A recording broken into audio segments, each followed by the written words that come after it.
What's going on, guys? Cody from Motorcycle MD. Welcome to part 2 of the fork rebuild. If you haven't checked out the first video, make sure you go do it. Tons of important things to look at and things we can do along the way when it comes to tearing down this fork, rebuilding it, putting some fresh seals, oil, and all the good stuff that we need to be doing when we're doing this job. Check it out. In this video, we'll be further tearing down the fork, doing all the things I just said, as well as the important steps to assembly and torquing things out in a certain manner to make sure everything's nice and straight to keep you safe on the road. If you are new to the channel, welcome. We do videos on motorcycle repair and maintenance. Being a factory Honda service tech, I tend to have a couple of tips that I like to share. If you like that type of stuff, subscribe to the channel. I also have a free course for you in the description, a bunch of helpful videos on how to maintenance and repair your motorcycle, along with other things that you should be doing on a regular basis. Grab that link in the description below and it'll take you straight to it. Again, totally free. That being said, let's get right back into this job. Part 2, let's go.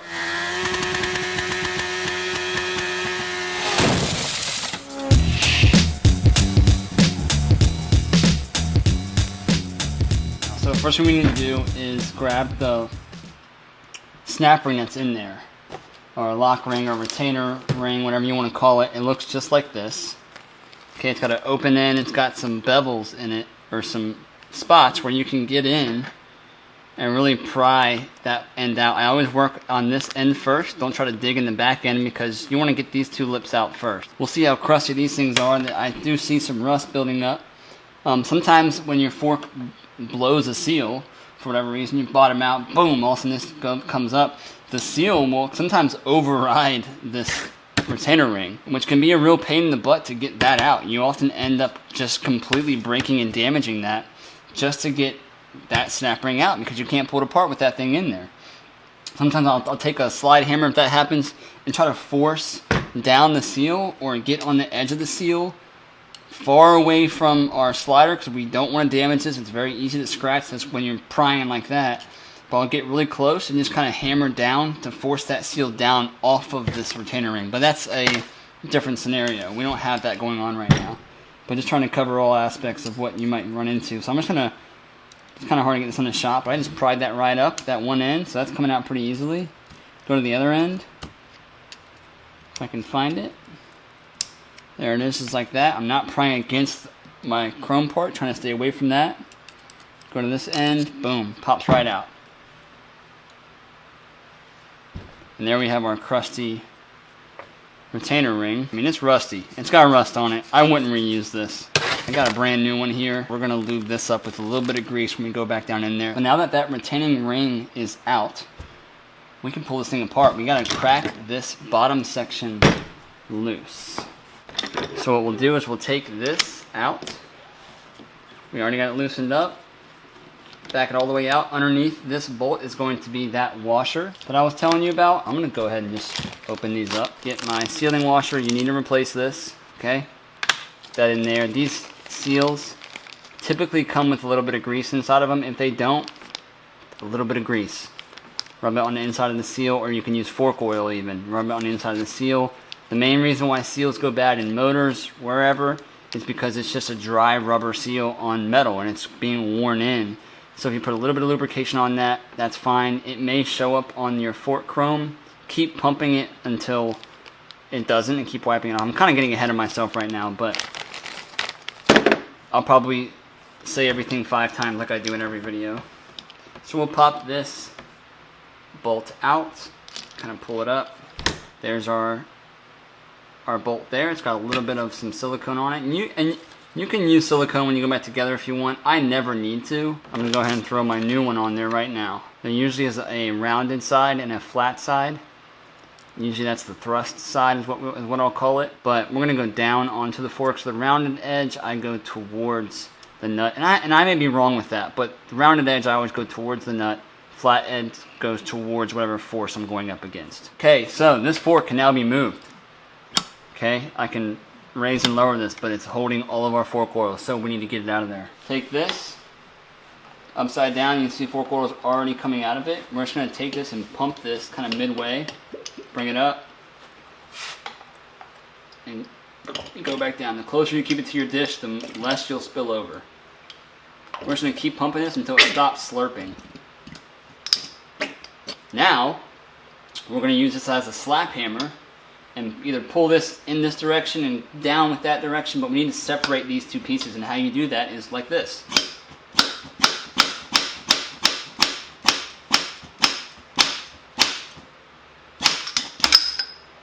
And now we're out. Okay, we'll just let this drip dry all the way out. There's gonna be a lot of oil up in this spring section up here, so we'll let that drain out. This has a little bit of fork oil as well, but it also has a very important bottom piece that we need to pay attention to. Right there, a little piston collar. So we can take our parts contact cleaner if we want, spray down inside of here. There's some crud right on the bottom. They do make brushes and long stuff like that. If you have a nice contact cleaner, you can just spray directly down into it and loosen that all up and make it nice and clean. Okay, then what I'll do is I'll take this, grab me another rag, fold this, and we'll just allow that to rest right on top of that. Okay?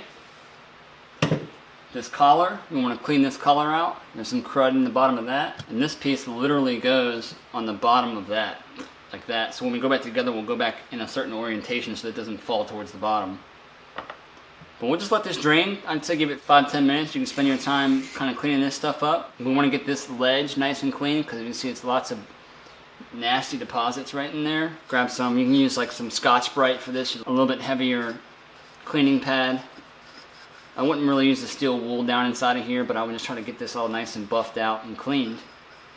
So our seal has a nice healthy spot to live in for however long it needs to. While this is draining, we can grab our oil seal. Now this is the seal that keeps the oil from coming back up. This is a really important seal. This is the one we want to make sure that this slider is nice and clean, because it can be torn when we go down with our new one on that new stuff. This is when you would start using your electrical tape once you get this apart. Alright, so we have our cut section of our oil seal. We have our spacer or collar, which goes up against this fork seal. So when we're hammering these things apart, this is what's helping to get this seal out as well. But it has a sharp side and it has a rounded side. Okay, the sharp side goes up against our seal. We can clean that off. Then we have our slider bushing, our first one, which is the one that slides up and down on this section. And you'll see that the slider coating is on the inside of this bushing. So what we're looking for is, you'll see like that Teflon colored looking coating that they put on these. What you're looking for is this color right here, that brassy brownish gold, to start to make its way through the Teflon. That means it's being worn out.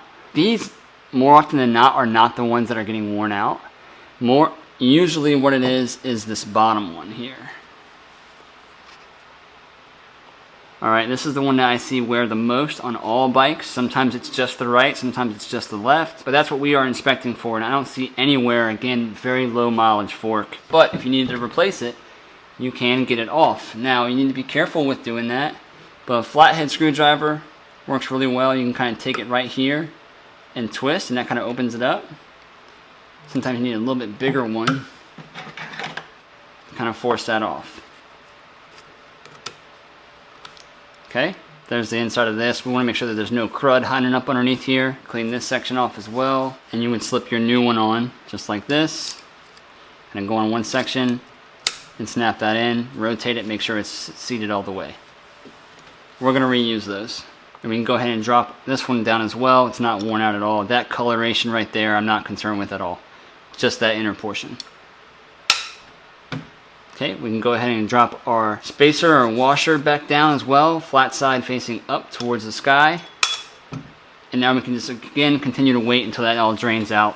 Alright, so our parts are clean. We got our new clip ring. We're going to grab a small amount of grease.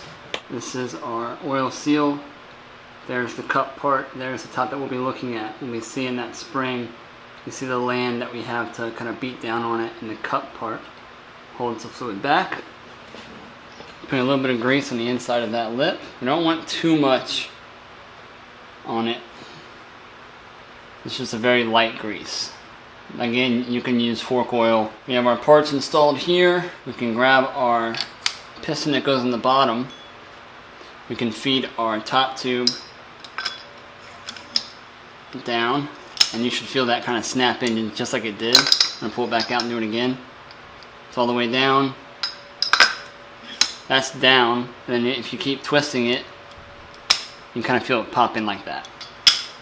Okay, retaining ring down, our spacer down. Now we have our oil seal. Again, making sure our surface is nice and clean. I kind of feed this over the top, cup side facing downward. Run that all the way down, it's tight fit to there. Okay, grab our slider. Take that, and you can see here how I'm not contacting the outer lip. I'm just hitting down on that sealed part itself. And you can kind of hear the difference in the tone of it seating. Kind of like a dull thud until it finally seats. And I'll just kind of listen carefully.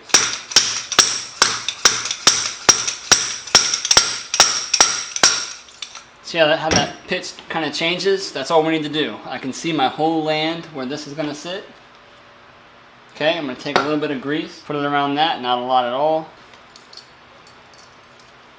Slide this down, snap it in. I can use this again. Double check. I'm not slanting it down into it. I'm just seating it, making sure it's nice and in there. Visually inspect, and it looks good. We can grab our dust seal wherever that went. There it is. We can go ahead and put this on as well. I can just use my fingers to seat that in there. Okay? We got a bunch of grease on this now. Make sure this is nice and dry. And I'll take this rag, flip it on its back, and come completely upside down like that. Now we're dealing with just the bottommost portion of this, because now we have to fill it full of fork oil. And do make nozzles for these. They have a little nozzle tip on it, which works great for squirting it down in there. I use a pour-in method like this with the ratio right. With a steady hand you can do it. If you want to craft some tiny funnel in there and make it all do great stuff, do it. By all means. The point is to eliminate loss of going around it and putting the right amount in, right? That's what we want. So the manual calls for capacity for these forks, both forks left and right. Some manuals call for different amounts per bike, so just pay attention to that. But this is a 17.6. Usually it's like a plus or minus. Like you can go a little over, a little under. We're going to just aim for right at 17.6 as close as we can. It's 521 cc's, which the ratio right has all of that for me. So 500 is the cc limit on this. So this goes up to 18 fluid ounces here. There's 16 and 18. We're going to aim for that 17 and just go a hair more. Just under 18, honestly, it's not going to make a difference if you hit 18 or if you hit 17. Okay, it's not that big of a difference. And it won't factor in. It's when you start going, way over that, when that matters. So we know that one of these, a brand new container, is 16 fluid ounces. Let's not lose that. So I can dump this in. But it's a lot easier to use this when it's not completely full to the top and go about midway. So we'll just dump in right now. We'll do 10. A little bit gets left behind, so I usually just do a little dash more. We're still right at, we're closer to around 12. There's 12 right there. So we need 5 more after we're done with this. So now what I do is I take my fork. What you want to do is lift this up, not all the way, because there is a relief hole on this part, and you don't want to hit the seal with that. So I go up about half of its travel upwards. That leaves an air gap now in here. Then I'll grab a rag, kind of go around this, because there might be some spillover. No one's hand is always perfect. And I'll take my cup and I'll fill it straight down that hole. Okay? It takes a little bit of a finesse, we'll say. There are easier methods. Again, you can use a little nipple on the top, whatever you want to do, but this method works for me. Usually the first, the start of it makes the most mess. Just like that. Sometimes it floods over. Just be really slow with it. The slower the better. Sweet, no mess out the back, that's cool. Kind of go down real slow, up again, down again, bring it back up, So we just did 12, a little spillover, nothing crazy. We need 5 more, about 5.5. All right, round 2. Hopefully it does not flood over. That gets kind of tricky.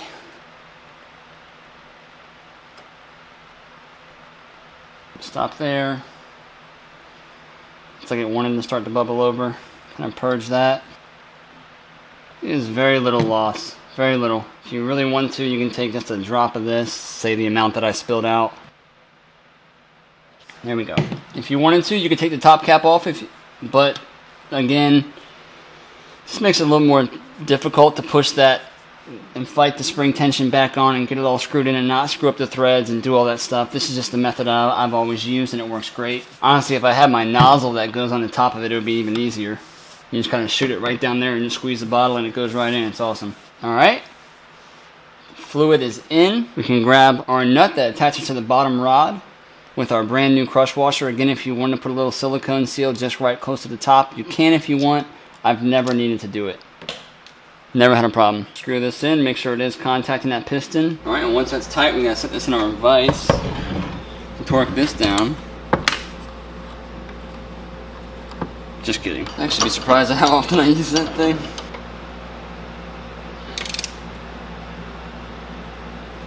It wants to keep spinning on me, which is what I thought it was gonna happen.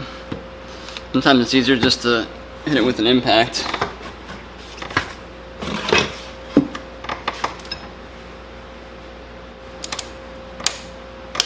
Alright, it's a lot easier if you have 2 people. You can kind of have someone pull down on that fork to kind of put pressure on it, and you can usually lock it in. If you want to use an impact and just hit it twice, that's fine too. It's not a lot of torque on it. It's just easier to do that sometimes. But we want to torque things down properly. Clean our fork slider up. We want to make sure that there's no leaks. So we'll just take this, and then we'll do a quick little pogo sesh on it. Put your body weight, you can kind of prime it up. Woo. Kind of purging all the air out of that bottom, because now the fluid's transferring from up here down to there. Just want to check and verify that there is no more fluid coming out around here, and it's beautiful. Perfect, that fork is done. Now, as you guys saw, we did have some corrosion going on up top of here. If you wanted to take like some wax or some polishing wax, right, for your car, even the stuff that I use, it's not really a polishing compound, it's more of a buffing compound. I'll wipe this entire thing down like this. I'll kind of stay away from this end, maybe 3 to 4 inches up. And I'll just take this and coat this entire fork in that wax. And I'll just let that dry, just like that. Okay, what that does, is once that dries to the touch like you would normally do on most car waxes, is in my heart, it's helping to keep this fork surface lasting longer. The number one factor to fork seals going bad is the dirt and contaminants and road grime and dust and bugs, whatever you hit when you're riding, sticking to the seal, going down inside of the travel. Because when you're riding, this fork is, I mean, it's moving quick, man. If whatever you hit, just not washing your bike, slide down into that seal, it'll tear it and it'll wear it out very quick. So keep this area clean, man. I promise you, you'll thank me. It'll save you hundreds and hundreds of dollars if you don't want to even do this job. It'll keep rust off of it. Just keep it clean, all right? So we'll let that dry. I'll wipe it down, then we'll go ahead and torque it and install it. So we're getting ready to go back into the bike. Now will be a time to clean up. We'll send this up. Just gonna get this ready. I'm not too worried about this right now. Bring this up to where it was. We're going to match the other side. You just barely see that lip. So I'll bring it up to there. And it doesn't take a lot of tightening just to get it to hold. Alright, let's swap out, get our torque wrench, bottom tree, this part right here. This bottom bolt, the larger one. 28 foot-pounds, 39 newton meters. So let's set 28, that's what I got. There's that one, it's set. You can go ahead and hit this top one up. This one's a lot less at 20 foot-pounds. Or 27 newton meters. Bingo. So, locked in, those are torqued down. Our fork is on. Now that that's tight, we can pull this back again. It helps us. It's a lot easier to do this when you're installing the front rim, front wheel, to have that nice and on a parallel place to put the tire. If it's angled, you're going to be fighting the tire at an angle. It just makes it a pain in the butt. So this is good. Our calipers on this side. In the next video that will come out next week, it's a whole video on like front rim or wheel service, like checking the bearings out, the seals, the axle. I'm actually going to show you guys how to gravity balance these things, which is pretty cool to do. Really easy if you want to learn how to balance your tires. Next video we'll kind of service this, or just check it out, you know, and some good practices on what to do. My main concern for you is just to make sure that your axle is nice and greased up, okay? Okay, and then take this. In here is that fixed portion that helps spin this gear right here. If you go in the wrong way, it's not going to sit flush in there. It's going to hang out, right? It's going to rock around. You'll know it's in there good when it's nice and flush, okay? We want to take that, and remember that ear I was telling you about, very important. The cable comes down and in like that. So it's easier if you just already have this kind of set up where you want it. Let me throw some grease on this axle. And this is very basic. I mean, we're doing the opposite of what we did when we came apart. I mean, that's insulation is reverse of removal. Put too much on it, it'll kind of ooze out as you're working your way in. So we're just going to line this up like we should. Sometimes the wheel just needs to be just adjusted slightly, and everything keeps falling out. So I'm going to take this, use my feet, less stress on the back, throw this in, and once you find the other side, here we go. Alright, with our threads nice and clean, throw a little bit of medium grade Loctite on it. Usually do about 3 threads worth. Throw this in. This axle gets 43 foot-pounds, about 59 Newton meters, 60 Newton meters. So what I do is as I start, even though these pinch bolts are loose, is I'll start tightening this. See how that bike wanted to rock? So now that the axle is in, what we'll do is we'll lower this down so the tire touches. We'll just bring this down so we can do it safely. All the way down if you want. We're still in gear. Now we can put pressure on this. But even though the pinch bolts are loose, I'm going to tighten this up until I see this side kind of start to spin. Because what we're doing is we're bringing that axle inward. Sometimes you can even get it to torque down like this. See, it's starting to spin now, okay, on this other side. So I'm spinning the whole axle now. So now that I've pulled that axle inward as far as it needs to go, because this is now starting to spin it, I'm going to go ahead and tighten up this left side pinch bolt section first, okay? It's not a lot. This is the 12 millimeter socket. It's about 22 Newton meters, and that will help us to hold this side of the axle, and then we'll tighten the axle bolt down. I'm just going to lock these down. I'll go back and forth. That one rotation. Put my leg in front of the tire. Just keep it some stability. One clean motion. Now we have an important step to do. We need to kind of seat this axle in. A lot of people make this mistake, but what the book wants you to do is just leave that one side tight. The axle bolt's tight, we know that that's safe. We have our speed sensor in the right orientation behind that nub. And what we're going to do is I'm going to install this caliper. The difference between my bike and your bike is that this caliper is going to be locked up. It's going to lock up when I apply the front brakes, but we have to seat that axle, so this will be kind of interesting. But we're going to install this caliper real quick, just kind of hand tight. With that brake caliper on, I can roll the bike. Actually, it's in gear. Alright, and I'll apply the front brake and I'll just dive this front suspension. I hit one more dive and I'll stop. And that is enough to seat the axle. So what we can do is tighten up our right pinch bolts. There we go. And then we can finish up on the caliper torque. 22 foot-pounds, about 31 Newton meters.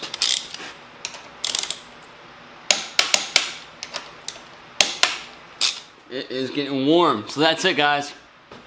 Now I have the fun part of taking this all back apart again to do that other fork. But it's important for you guys to know the whole process. Again, we only showed one, but same exact thing, principle, everything applies to that other fork. Doing both at the same time, that'd be great. Now, as you notice, we didn't go too far into the fork. We didn't take the top cap off. There is a piston inside of there that does have some parts that do wear out. There's like a plastic, it almost looks like a piston ring. Imagine a part that looks somewhat like a turkey baster without the top on it. That's what that piston looks like inside. And around that top larger portion, there is a plastic slip ring, or it looks like a piston ring, and it functions like a piston ring. And I wouldn't even mess with that until you get further into your mileage. 40,000, 50,000 miles, then it might be useful to take that apart, check it out, maybe even just replace it while you're in there. But with low miles and a bike that hasn't even reached its first valve adjustment yet, going that far into it's just unnecessary. That being said, I hope you guys enjoyed this video on the walkthrough of a front fork. Very, very common system that applies to many models, not just Honda. And trust me when I say it is not the same when it comes to cartridge style or inverted forks.